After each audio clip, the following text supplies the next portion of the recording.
Bonjour à tous, bienvenue à cette présentation durant laquelle on va essayer de voir comment on peut optimiser les échanges entre le modèle 3D essentiellement Advanced Design avec les modules Advanced Design, donc les modules de ferraillage et le module de calcul d'assemblage. Donc on va voir un peu les possibilités au niveau des échanges entre votre modèle 3D et donc l'analyse locale des éléments de coffrage et les assemblages.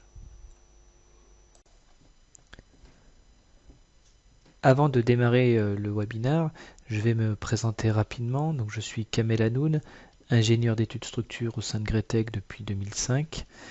J'assure les missions de formation, support technique, mission de calcul et je suis le local product manager des produits Arch et Advanced Design Module pour la France. Au sommaire de cette présentation, on va passer en revue les différentes méthodes d'échange des charges, des diagrammes de sollicitation interne sur les éléments, ainsi que les torseurs entre le modèle 3D Advanced Design et les éléments et les modules de ferraillage et le module de calcul d'assemblage. Donc on a trois méthodes d'échange, trois types d'export disponibles. Le premier est l'échange basique, où le logiciel va exporter ses charges sous cas élémentaire. Donc on va récupérer les cas élémentaires générés d'Advanced Design avec les efforts internes associés à ces cas élémentaires. Le deuxième échange disponible, c'est un peu le même principe. Il va exporter les charges, diagrammes ou torseurs sous cas élémentaire. Donc on va récupérer les cas élémentaires avec les charges associées, mais également il va récupérer les combinaisons qui ont été générées dans Advanced Design. Donc ça peut être intéressant si jamais vous avez créé des combinaisons particulières, spécifiques, personnalisées dans Advanced Design. Donc le module de ferraillage ne va pas recréer ces combinaisons, il va partir sur celles qui ont été générées dans Advanced Design. Le troisième type d'échange des chargements, ça va être de récupérer directement ces charges internes, ces sollicitations internes et ces torseurs directement sous combinaison. Donc il va pas exporter les cas élémentaires, il va exporter directement ces charges-là sous les combinaisons générées dans Advanced Design. Donc on verra l'intérêt de cette troisième méthode. Et enfin, on va aborder la possibilité de l'export des super éléments. Donc on va pouvoir échanger un super élément Advanced Design vers le module de ferraillage des poutres. Donc on verra l'intérêt également de ce type d'export. Donc pour commencer la présentation, on va illustrer la première méthode d'export des chargements sous cas élémentaire. Donc ça c'est l'export historique qu'on avait avec les anciens modules de Arch. On retrouve le même fonctionnement avec les nouveaux modules. Donc dans le menu gestion application, dans la boîte de dialogue associée, vous avez un onglet BIM Gretec qui vous permet de choisir le mode d'échange. Par défaut, c'est ce mode-là qui est actif. Donc dans ce cas-là, le logiciel va récupérer les sollicitations internes sous chaque cas élémentaire d'Advanced Design et il va les exporter vers le module de ferraillage. Si bien sûr on échange avec un appui ponctuel pour les semelles, il va récupérer les actions sur cet appui. Si on échange avec un voile, il va exporter le torseur en pied associé à chaque cas élémentaire. Là, dans l'image, on voit une poutre. Donc là, il va exporter les diagrammes de sollicitation interne, donc les diagrammes d'efforts normaux, les diagrammes de sollicitation, de moments de flexion, d'efforts tranchants, etc., sous chacun des cas élémentaires. Ce type d'échange a l'intérêt de faciliter l'analyse du chargement appliqué sur notre élément. Ça nous permet également éventuellement au besoin d'ajouter des charges complémentaires sur les cas élémentaires. Donc ça permet d'accéder à ces cas élémentaires, d'ajouter des charges qui ne seraient pas pris en compte dans le modèle 3D. Et éventuellement, si on a besoin de modifier le diagramme disponible dans la rubrique du chargement. Ok, donc pour illustrer le premier échange, on va partir de ce modèle. C'est un petit bâtiment béton armé composé de plusieurs niveaux. Au niveau des chargements, on retrouve un cas de charge permanent qui inclut le poids propre ainsi que des charges permanentes liées au plancher. Les surcharges d'exploitation, on retrouve ici les charges d'exploitation sur les niveaux courants et un cas de charge d'exploitation pour la toiture terrasse accessible.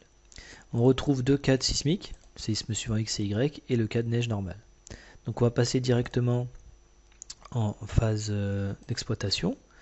On va isoler le premier niveau pour faciliter l'export et on va s'intéresser à l'export par exemple de cette poutre. Au niveau du menu gestion application, on va pouvoir choisir le mode d'export souhaité. Donc là on va commencer par le mode par défaut qui est l'export des cas de charge des diagrammes et torseurs par cas élémentaire. Donc si on prend cette poutre là, on l'exporte vers le module de ferraillage. Donc là il va exporter les diagrammes de charge sous chacun des cas élémentaires. Donc j'ai les différents cas d'exploitation, les différents cas sismiques et notre cas de neige. Donc à l'ouverture du modèle, on va pouvoir visualiser les charges qui ont été exportées. Donc dans l'onglet effort interne, vous retrouvez ici les différents cas élémentaires, donc notre cas de charge permanent et poids propre, les différents cas d'exploitation, les cas sismiques et le cas de neige normale. Pour chacun de ces cas, vous allez pouvoir visualiser le diagramme qui a été récupéré.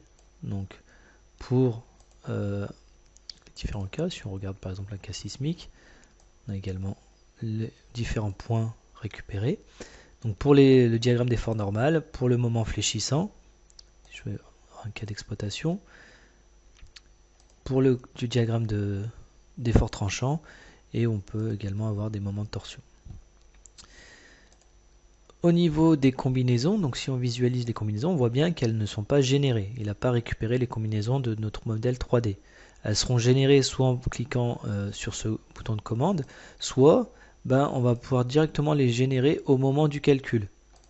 Donc c'est au moment du calcul du ferraillage qui génère ces combinaisons. Pas besoin de les générer manuellement.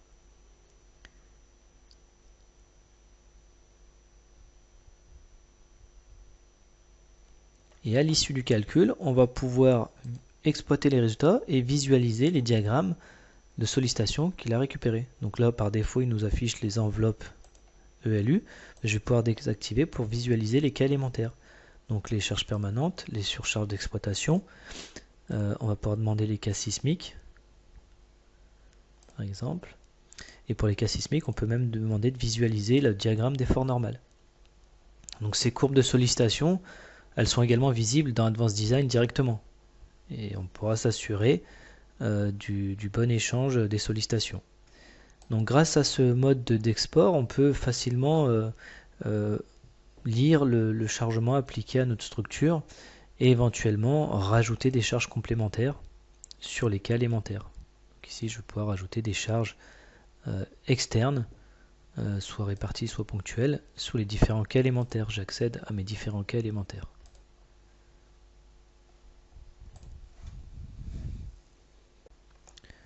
Donc voilà, donc de la même manière, on va pouvoir exporter les efforts aux appuis sous cas élémentaire. Donc si je prends un appui, une fondation, je vais pouvoir, donc avec les mêmes options, l'export par cas élémentaire, envoyer vers le module de ferraillage.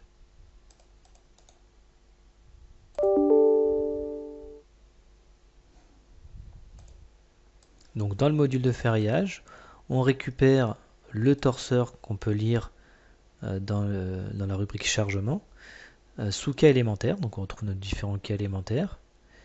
De la même manière, je peux compléter ce chargement avec des charges que je ne pourrais pas définir sur Advanced Design, comme les charges sur le sol, qui vont agir également sur notre massif. Si on visualise les combinaisons, là pareil, les combinaisons ne sont pas générées. On va pouvoir les générer directement ici. Donc là pareil, on peut choisir votre situation de projet, choisir d'appliquer New Mark, les générer en fixant des règles éventuelles entre les cas de charge. Voilà donc pour ce type d'échange. Et enfin, on a la même chose pour les voiles de contre-rentement pour l'export des torseurs. Donc si on visualise les résultats sur Advanced Design, je vais pouvoir demander les torseurs sous un cas sismique, l'effort tranchant dans les voiles. Je prends un voile intéressant, donc par exemple celui-là, je vais pouvoir l'envoyer vers le module de ferraillage. Donc encore une fois avec l'export des torseurs sous cas élémentaire. Donc c'est le torseur en pied qui sera exporté. Une fois le voile récupéré, on pourra visualiser le torseur, donc ici le torseur en pied, avec les différentes composantes sous les différents cas élémentaires. Donc comme précédemment, je vais pouvoir générer les combinaisons. Donc les combinaisons ne sont pas générées par défaut. Et au moment du calcul, celles-ci seront automatiquement générées pour obtenir le plan de ferraillage.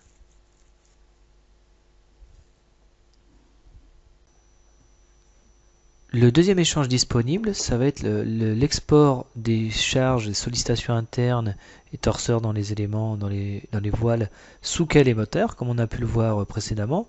Mais en plus, on va exporter les combinaisons qui ont été générées dans Advanced Design. Donc ça peut être très intéressant lorsque vous avez créé des règles spécifiques à votre projet au niveau des combinaisons.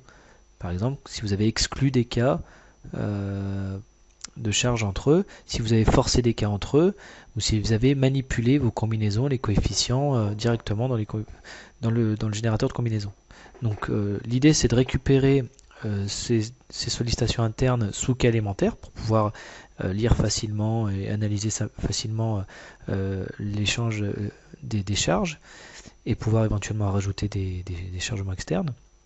Mais en plus, c'est de récupérer ces combinaisons qui ont été déjà travaillées dans Advanced Design pour vous éviter de les régénérer dans le module de ferraillage et créer les règles qu'on aurait éventuellement déjà générées dans Advanced Design. Donc le module il va récupérer les sollicitations sous ces cas élémentaires et il va recalculer les sollicitations sous les combinaisons, mais les combinaisons qu'il a récupérées d'Advanced Design. Donc pour illustrer ce deuxième type d'échange des charges, on va revenir sur ce modèle-là. Et là par exemple sur ce modèle, on a deux cas d'exploitation, donc avec un cas d'exploitation sur la toiture terrasse qui est censé être accessible, donc un lieu de réunion. Et on va considérer que cette charge d'exploitation ne se cumule jamais avec la neige normale. Quand il neige, les gens ne sortent pas sur la toiture, donc on ne va pas cumuler ces deux effets. Dans ce cas-là, dans le générateur de combinaison, on a créé une règle. Dans les combinaisons détaillées, on a créé une règle qui permet d'exclure, ici dans les règles, on a créé une règle qui permet d'exclure le cas d'exploitation numéro 3 avec le cas de neige normale numéro 6. Donc avec cette règle-là, on voit ici apparaître des zéros, donc il permet d'exclure la concomitance entre le cas 6 et le cas 3.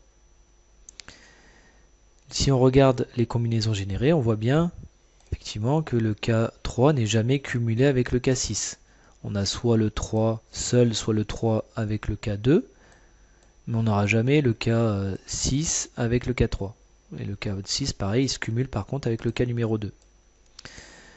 Donc on veut récupérer ces combinaisons pour l'analyse dans le module de ferraillage. Donc du coup, si je reviens en analyse, je vais pouvoir récupérer par exemple une fondation, ce sera plus pertinent. Je vais prendre cette fondation. Et là, dans les options d'export, je vais choisir la deuxième option qui me permet de récupérer les sollicitations sous cas élémentaire et également le fichier de combinaison généré dans Advance. Donc je reprends mon élément, je l'exporte vers le module.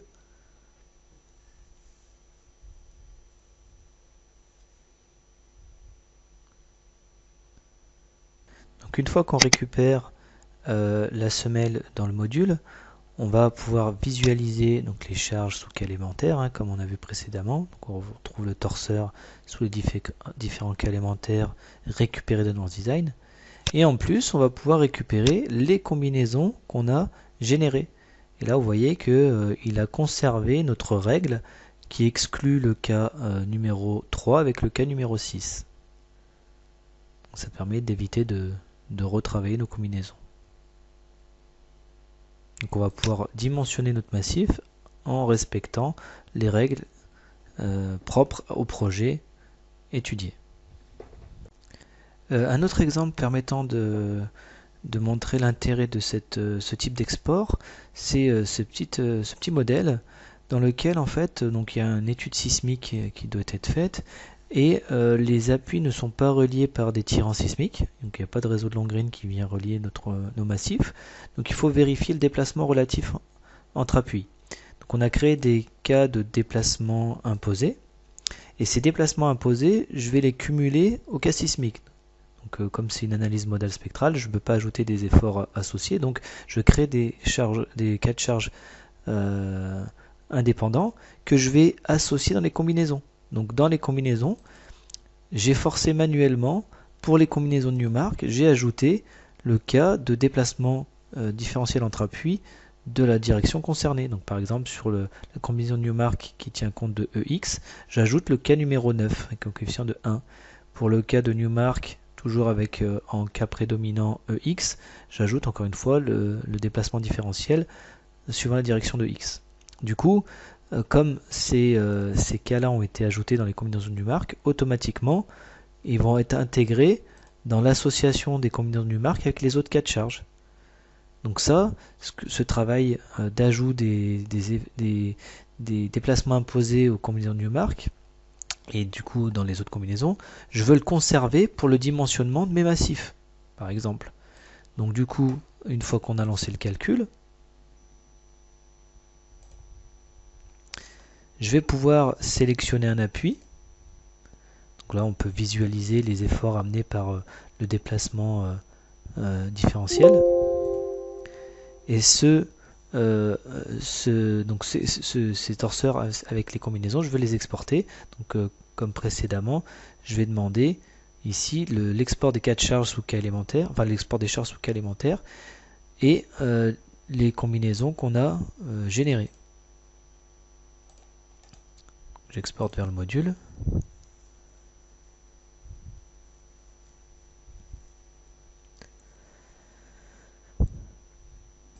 Une fois qu'on récupère les efforts au niveau du module, donc on va pouvoir lire les différentes charges des cas élémentaires. Donc on retrouve ici nos cas de déplacement imposés, les cas sismiques, les cas permanents, exploitation, neige, etc. Et du coup, je vais pouvoir également visualiser les combinaisons qu'il a récupérées automatiquement avec les ajouts manuels qu'on a fait. Donc avec l'ajout du cas numéro 9 et du cas numéro 10 au niveau des combinaisons de Newmark. Donc ça, il l'a conservé. Donc je vais pouvoir dimensionner mes éléments avec le cumul des effets sismiques et du déplacement imposé. Ça peut être intéressant dans le cas d'ouvrages où il n'y a pas de liaison sismique entre les fondations. Le troisième échange disponible, ça va être l'export des sollicitations internes sous combinaison. Donc là, en fait, on va récupérer directement dans les modules de calcul les sollicitations internes issues des combinaisons générées dans Advanced Design.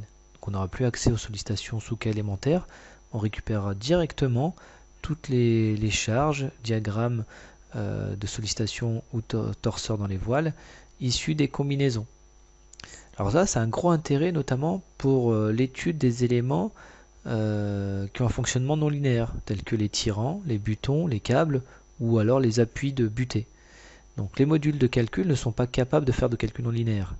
Donc si vous exportez les cas élémentaires, vous allez avoir une étude purement linéaire, ce qui peut quand même changer pas mal les résultats. Du coup, si vous avez fait un calcul non linéaire qui permet de tenir compte du fonctionnement réel de l'élément, vous pouvez récupérer les sollicitations réelles avec ce fonctionnement non linéaire dans le module de calcul. C'est le cas par exemple des tirants. Donc là, lorsque j'ai un tirant, je vais le faire fonctionner uniquement en traction et du coup, je vais récupérer ces efforts-là, notamment pour le dimensionnement de mes assemblages, en non linéaire. Donc pour illustrer l'intérêt de ce type d'échange, on va partir de ce petit modèle dans lequel on a des éléments tirants pour les stabilités verticales, donc déclarés en tirant.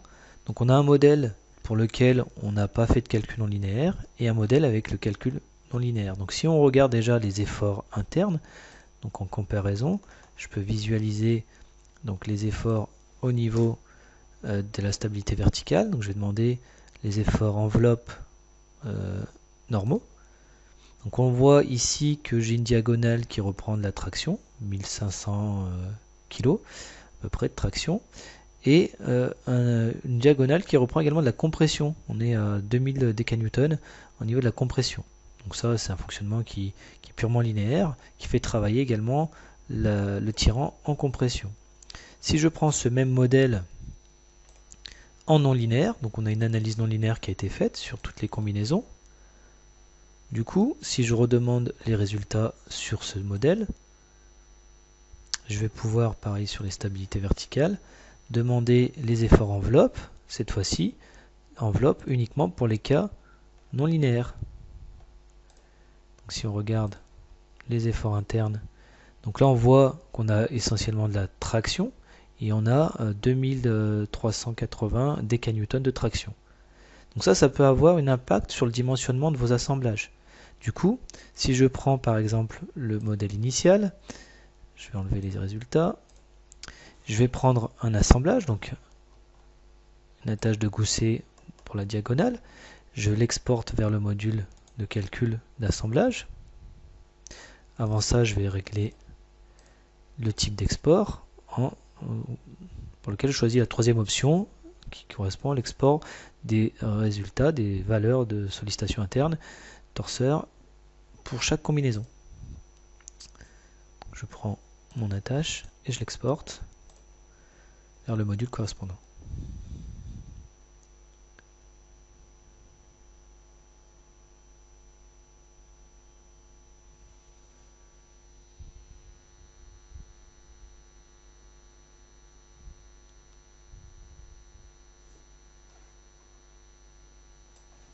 Dans le module d'attache, on récupère bien le torseur sous les combinaisons. On peut d'ailleurs le visualiser au niveau des charges ici. Vous avez toutes les combinaisons associées. Donc là, on est sur le modèle en linéaire. Donc si je crée une attache, alors j'avais déjà créé un style, je peux directement le charger. Donc cette attache-là, on va la calculer. Donc on voit que là on n'a pas de souci, hein, les taux de travaux sont corrects au niveau de la soudure, c'est l'élément qui travaille le plus, mais il n'y a pas de problème de stabilité. La tâche elle est justifiée. Si je prends maintenant mon modèle non linéaire et que j'exporte la même attache, on récupère cette attache là, je l'envoie vers le module.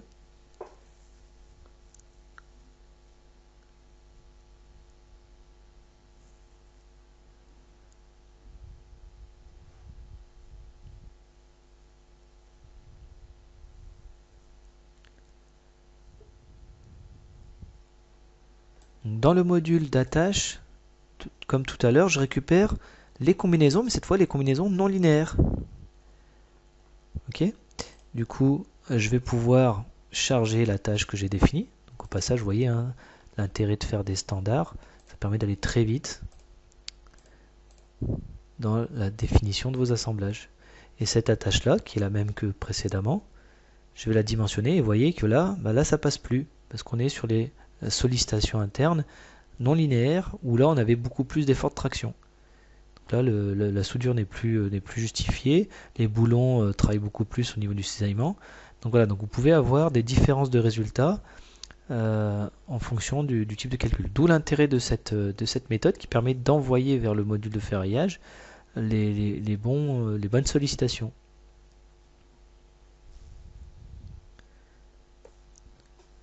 Donc voilà pour la description des avantages et des inconvénients des différents types d'export, des charges du modèle 3D Advanced Design vers les modules de calcul. Donc pour terminer cette présentation, on va aborder un dernier type d'export disponible, c'est l'export des super éléments. Donc ça peut être intéressant, notamment pour l'export vers les modules de ferraillage, notamment le module poutre. Ça va permettre d'exporter une poutre à plusieurs travées, une poutre continue, avec une section différente sur les différentes travées. Donc ça, effectivement, on peut faire la modification directement dans le module de ferraillage. Donc je pourrais redéfinir les dimensions de mes travées, de ma section par travée dans le module de ferraillage. Il est quand même intéressant et important d'avoir les bonnes dimensions dans le logiciel 3D. Ça permet d'avoir les bonnes sollicitations internes. parce qu'au calcul élément fini, les sollicitations dépendent de la rigidité de l'élément qui dépend lui de son inertie, donc de la section. Donc, grâce à cette option, on va pouvoir avoir une poutre continue avec des sections différentes par travée et l'associer en un super élément, associer toutes ces travées en un super élément pour l'exporter vers le module de ferriage. Donc pour illustrer, on va prendre l'exemple de ce bâtiment. Donc là, si on va sur le premier niveau, ce qui est les charges, on a une poutre continue ici, à plusieurs travées, et cette poutre continue a des sections différentes sur chacune des travées. Donc là, toutes ces travées sont associées en un super élément, donc on le voit dans la fiche de propriété de ces poutres.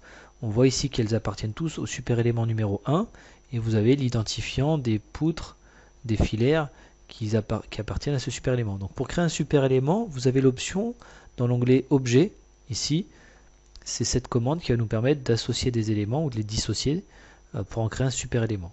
Donc une fois que l'élément est associé en un super élément, lorsque le calcul est effectué, je vais pouvoir sélectionner mon super élément pour l'exporter vers le module de ferriage.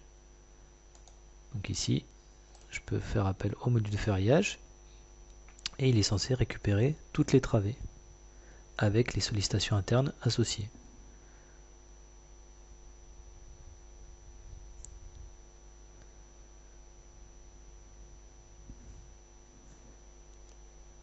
Donc là, on récupère la poutre avec ses différentes travées et on va pouvoir ici lancer le calcul. On n'a plus besoin de modifier les sections pour chaque travée. Donc on retrouve ici dans la géométrie la section de chaque travée. Donc là, par exemple, la travée numéro 4, on a bien 25 par 65. Là, on peut lancer le calcul sur cette poutre continue.